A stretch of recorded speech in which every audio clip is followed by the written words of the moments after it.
Y'all know the term robbing Peter to pay Paul. Who in the hell does America owe that it has to keep robbing its citizens?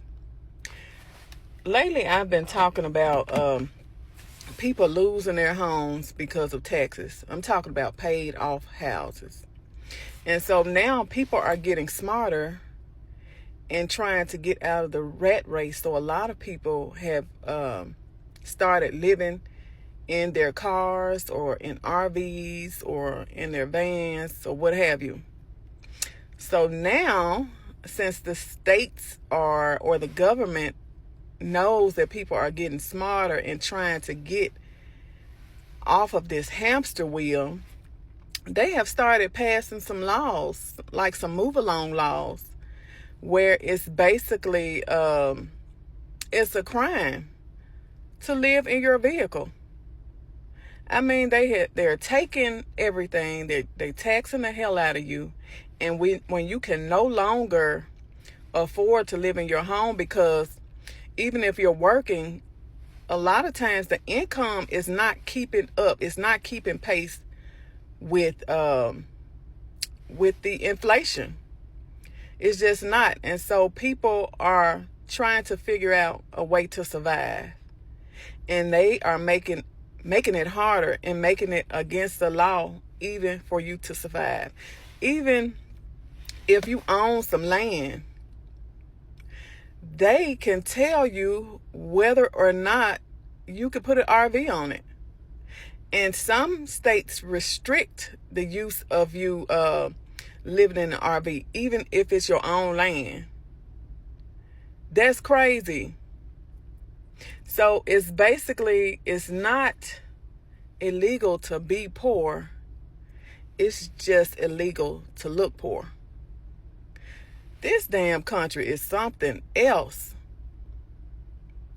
So even if you decide, so that's the reason why people just move, from place to place. People that are living in their vehicles, they move from place to place because there are laws in certain places where you can only be in a certain spot for so long.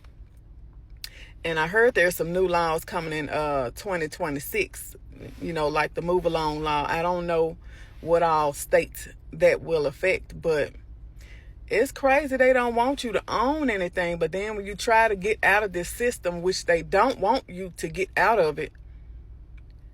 So that's why, they try to stay a step ahead of you. If you want to live in your car, that should be your prerogative. To get away from paying high utilities and, taxes. And, you already have to basically pay taxes on your car. If your car's paid off, you have to have it registered every year. So that's money. Nothing's free. Like, not even being poor. Not even that's free.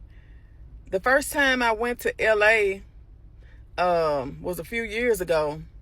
And I was so shocked. I just wasn't prepared for what I saw. Like, it was so many tents. I can't remember where I was at, but it was just incredible. I had never seen that type of homelessness. But then they started passing laws that made it illegal, basically, for you to be panhandling, AKA being poor.